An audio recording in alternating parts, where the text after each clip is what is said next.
Hello everyone, my name is Jason and this is Netminder Review.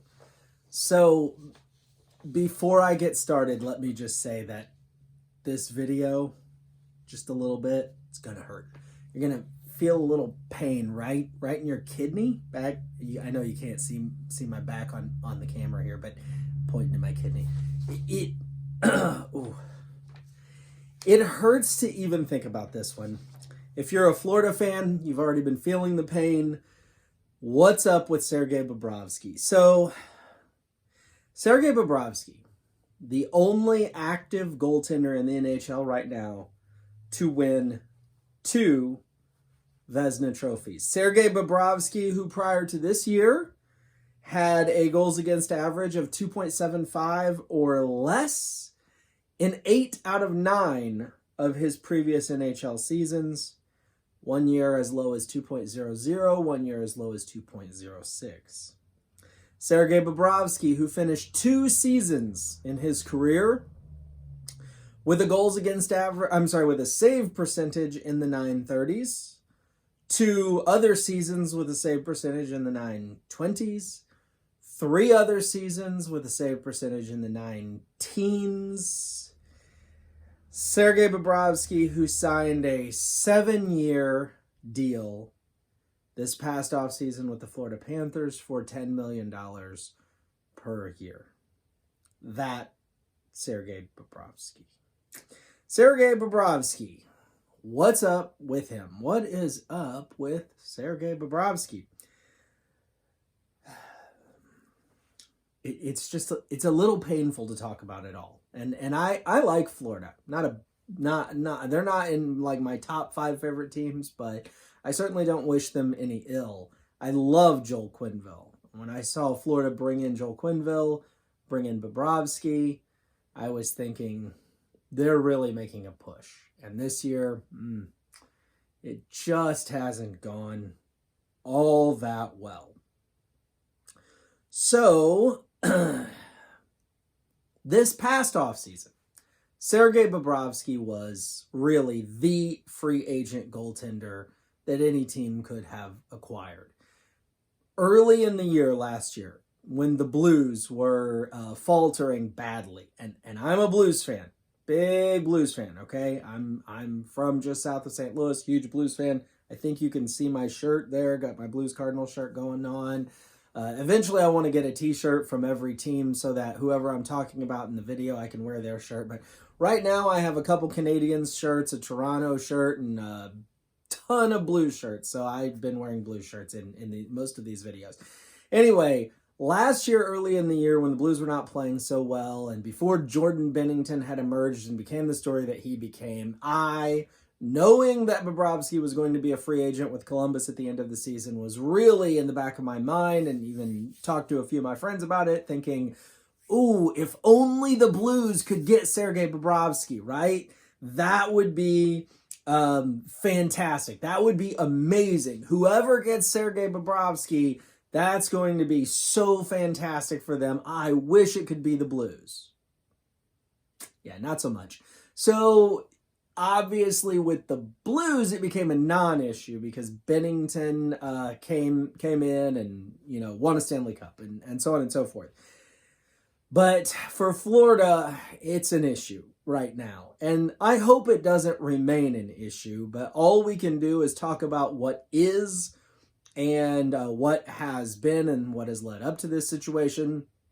We can't predict the future. All we can do is hope for a better return on their $10 million a year investment. So, now Sergei Bobrovsky played in Philadelphia for 2 years, and he played in Columbus for 7. So I'm going to focus primarily on his 7 years with Columbus, more so than his 2 years with Philly. So in his 7 years with Columbus, Sergei Bobrovsky played 369 games. That's regular season, not counting postseason. In those 369 games, he was 213, 130, and 27. Now, let me correct myself. He actually played in a few more games than that. 369 is how many he started. So he started 369 games. He was 213, 130, and 27, which is a 57% win percentage. Now, 57% win percentage, pretty good. And though Columbus was not a bad team by any stretch of the imagination during those years, they weren't the strongest team in the NHL. What would Bobrovsky's numbers have been on if he had been playing for Washington, if he had been playing for Pittsburgh, if he had been playing for Chicago in those years when they were fantastic and winning Stanley Cups? But he was playing for Columbus, a strong team, but not one of the top teams in the NHL, and still a 57% win percentage. This year with Florida, Bobrovsky has started 48 games. He's 23, 19, and 6, which is a 48% win percentage. So he has won 48% of the games that he started. Now, keep in mind, 23 wins. You know, he's only got 19 losses and 6 overtime losses, but I'm just looking at how many of his starts turned into wins. Only 23 of them turned into wins. That's 48%. Figuring the win percentage the exact same way with Columbus, he was 57%. So certainly with Florida this year, he's taken a major dip compared to his 7 years with Columbus. All right. Let's see. With Columbus, over the course of 7 years, he had over his years with Columbus a 921 save percentage. He's got a 900 save percentage with Florida. Now, if you're familiar with save percentage, you know that 900, generally speaking, not going to get it done. So what would you hope for from your goaltender, your starting goaltender, regardless of what you're paying him per year? 912, 918, or even better?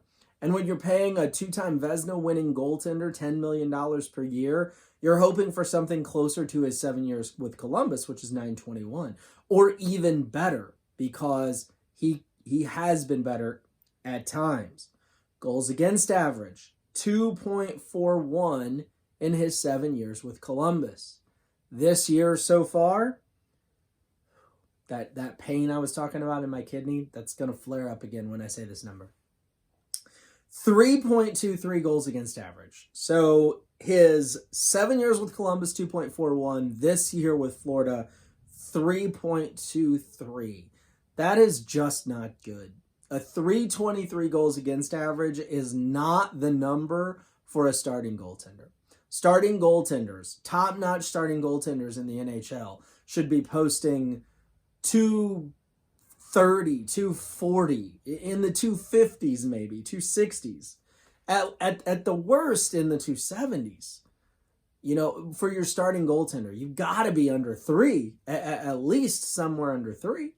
Bobrovsky is 3.23. Florida is probably not going to make the playoffs. Their hope has become slim at best. And Bobrovsky has not been what they need so that they could make the playoffs. I know it's early. I know we're in the first year of Bobrovsky's contract, and he's got 6 more years of it to go.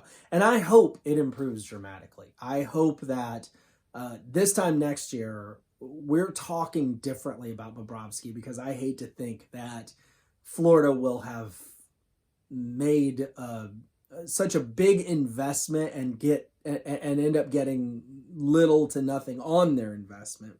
There's plenty of time for him to redeem himself, but here's my question. What if everyone should have seen this coming? Now, I want to throw some statistics at you that might suggest, maybe, just maybe, that Florida's commitment to Sergei Bobrovsky might not have been the best idea that they could have had. So, I don't know if you're familiar with the statistic really bad saves. Really bad saves is a statistic that measure save percentage. I'm sorry, I said really bad saves. Really bad starts. Really bad starts. There's no such thing as a really bad save. If you keep the puck from going in the net, that's good. No, not really bad saves. Really bad starts is a statistic that measures save percentage in a game. If a goaltender has an 85% or worse save percentage in a game, then that's considered to be a really bad start. So if he has an 85% save percentage, then that means that 15% of the shots that he's facing get behind him and end up in the net. And for the statistic really bad start, it could be 85 or worse. So this year, Sergei Bobrovsky has 10 really bad starts. He has started this year 48 games, and 10 of them, in 10 of his 48 starts, he had a save percentage of 85% or worse. Now, last year, he had 13 really bad starts. This year, he's had 10 in 48 games, 48 starts, but Florida still has 18 more games to play. How many of those games is Sergei Bobrovsky going to play out of 18? 15? I mean, you're paying him to be the starting goaltender. You've got to play him, right? I mean, I know if they're out of the playoffs and there's really no hope, then they can do whatever they want, but you're going to play Bobrovsky, right? But let's say 15 of those 18 games, okay?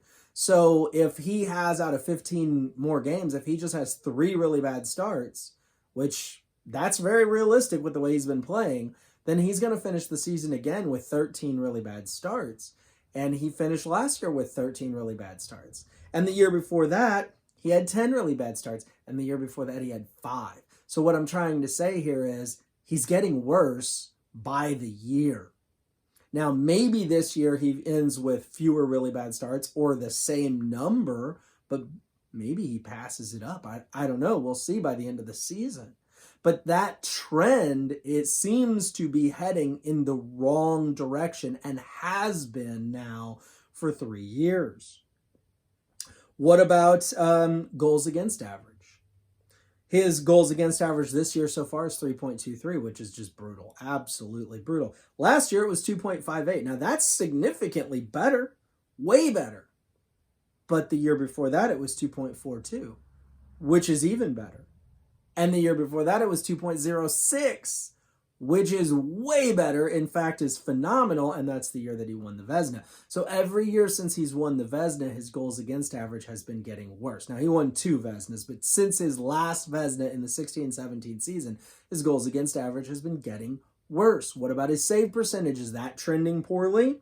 Well, this year, his save percentage is 900, which is not good at all for your starting goaltender. What was it last year? 913. Very respectable for a starting goaltender. But what was it the year before that? 921. Even better. And the year before that, the year that he won his Vezina, 931. Even better. In fact, fantastic. Phenomenal. 931 is amazing. Any team would love to have a goaltender that finishes the season with a 931 save percentage. But then the next year it drops by 10 points, and the year after that it drops by 8 points, and now it's dropped by 13 points. And I understand he could finish the season higher than 900. He could finish the season lower than 900. But at this point, it's 13 points worse than it was last year. He's been trending in the wrong direction on really bad starts. He's been trending in the wrong direction on goals against average. He's been trending in the wrong direction on save percentage. And I just wonder, is it possible that the Florida Panthers should have seen it coming, that they were making an investment in someone who maybe was a little bit more of a risk? 31 years old is Sergei Bobrovsky. Now, can a goaltender be great at older than 31? Well, Marc-Andre Fleury's 35, and he's having a pretty darn good year. So absolutely, they can. And other goaltenders have proven that can be the case. But I think we all know that in professional sports, for the most part, performance tends to begin to wane around the age of 30 or slightly thereafter. Well, he is in the slightly thereafter category at age 31. So can he bounce back and have a better year next year? Absolutely, he can. but at age 32 next year, will he? And by the end of his contract at 37, I suppose he'll be 37 probably. I mean, I don't know exactly when his birthday is, but what's gonna happen then? How's he gonna be playing then? He's been trending in the wrong direction for 3 years. Now, I'm not saying this to be all doom and gloom on Sergei Bobrovsky. I want him to turn it around. I want him to have a season, next year and the year after that and the year after that, like he did in his Vezina years. Honestly, I like Sergei Bobrovsky. I like him a lot. As I said, I wanted him to come to the team that I root for the most, the Blues. But I'm just pointing out the statistics. I'm pointing out the facts. And the facts don't look very good. His stats have trended down since 2016-17, the year that he won his last Vezina trophy. The numbers, still very good 2 years ago, the year after the Vezina, still very good last year. But now they're getting worse. And now he's looking more like a liability than he's looking like that great offseason acquisition that I think Florida was hoping that he would be. And by the way, his starts, the amount of games that he started in these years are comparable. So in the 16-17 season, the Vezina year, he started 63 games. The year after that, he started 65 games. The year after that, he started 61 games. And this year, he started 68 so far, but it'd be realistic that he could start another, 12, 13, 14, maybe 15 more games, which would put him up, I think I said 48, in case I didn't. He has started 48 games this year, but if he starts the majority of those 19 games or 18 games that Florida has left, then he's going to push into the 60s. So once again, he will have started 60 some odd games, just like he did the last 3 years. And in all 3 of the last 3 years since his Vezina year, his statistics have gotten worse. Bobrovsky is 31 years old, like I said, and I know it's the first year of his contract, but this has got to be scary. If you're a Florida fan, this has got to be disconcerting. If you're the Florida general manager, this has got to be really disconcerting. And now I've heard talk that Florida's wanting to reduce its payroll by, I don't remember what the number was. I want to say it was like $5 million next year over this year. Well, now you've got this $10 million a year goaltender, and if you want to reduce your payroll, then that means your team's going to get worse. The team in front of Bobrovsky is not going to get better if they have decided that they're going to reduce their payroll, which means if they're going to have any hope of playoffs next year or the year after or the year after that, Bobrovsky's going to have to be fantastic. He's going to have to get back into Vezina form or something similar to it. But the scary thing about that is that he's been trending in the wrong direction and he's not getting any younger. He's in his 30s and his statistics have gotten worse. If he doesn't stabilize and return back to Vezina form, then this contract is going to look really ugly. It's already looking less than stellar. And if his numbers trend this way for the rest of the year, then gosh, we've got to hope that next year he comes out on fire, because if he doesn't, it's going to be an ugly situation in Florida for as long as they're paying out this $10 million per year to Bobrovsky.